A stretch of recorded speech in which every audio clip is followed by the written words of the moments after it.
Hey all! It's been a while since my last video and I had a lot of time to read actually, that's quite nice. So yeah, this video is all about the books I've read this month. I started May by finishing The Vampire Wish by Michelle Meadow. Yeah, it was an enjoyable book, it was a fun ride. I'm not sure if I would read the next books. It's set up to be a serial, so there was no real resolution at the end, so you have to buy the next one. Which is fair enough, but this story didn't hook me well enough to make me buy the next book.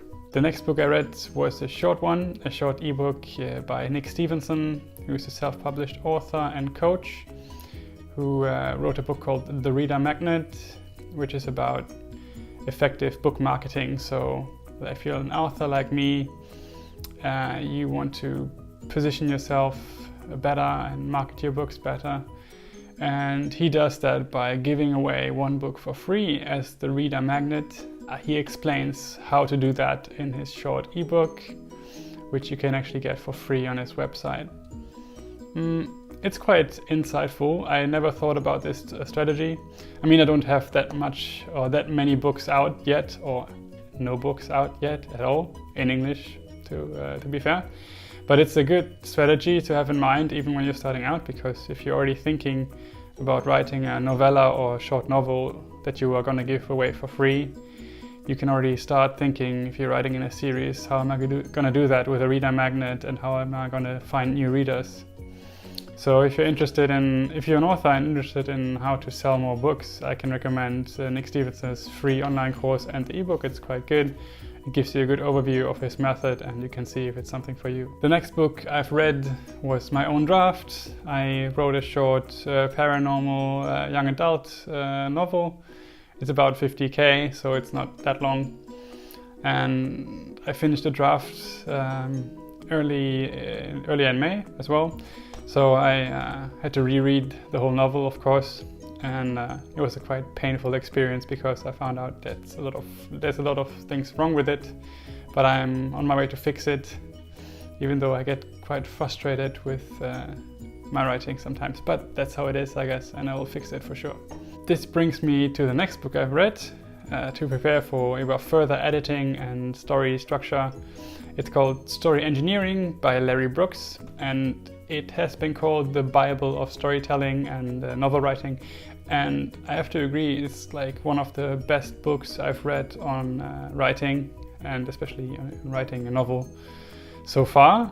I've read quite a few, and this is really comprehensive and gives you the whole journey from creating characters to structuring a story in a compelling way.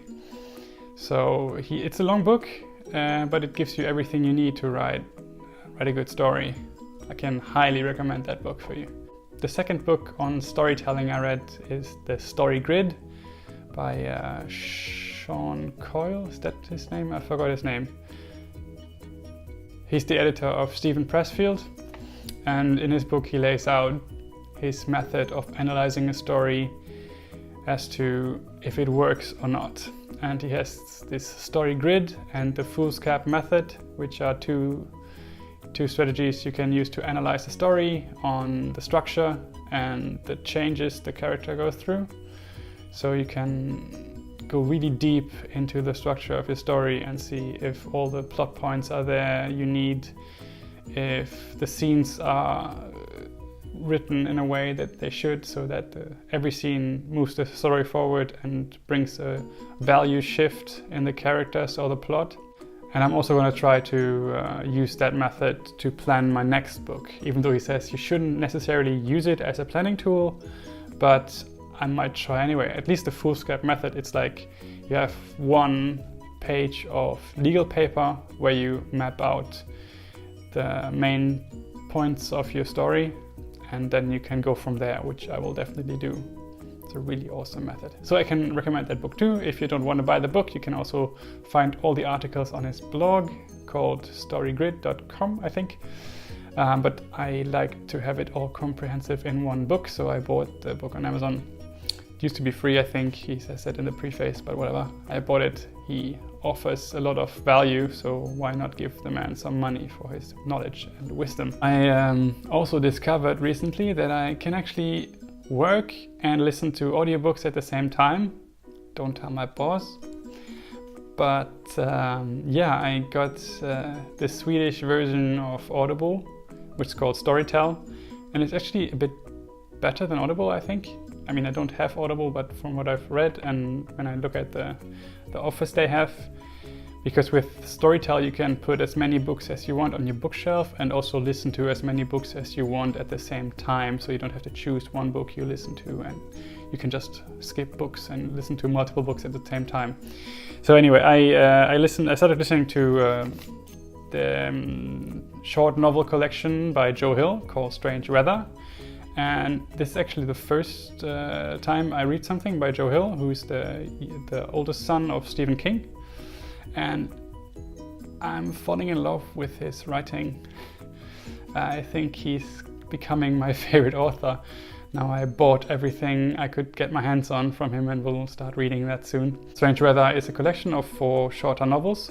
The favorite of mine was Snapshot 1988, which has like a Stranger Things vibe. It's really atmospheric and the writing is very awesome. Like, I immediately fell in love with that story. It was the first thing I've heard and I was hooked from the first chapter, so I was like typing away on my keyboard, like, what am I writing? Am I even watching what I'm doing at work? So I was really immersed in that story actually.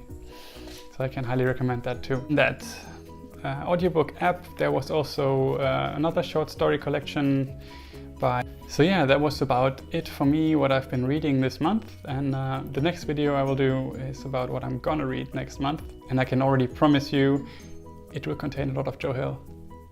I love it. Yes. So yeah, if you want, you can let me know in the comments what you've been reading this month and how you liked it. So just go ahead and leave a comment. See you next time.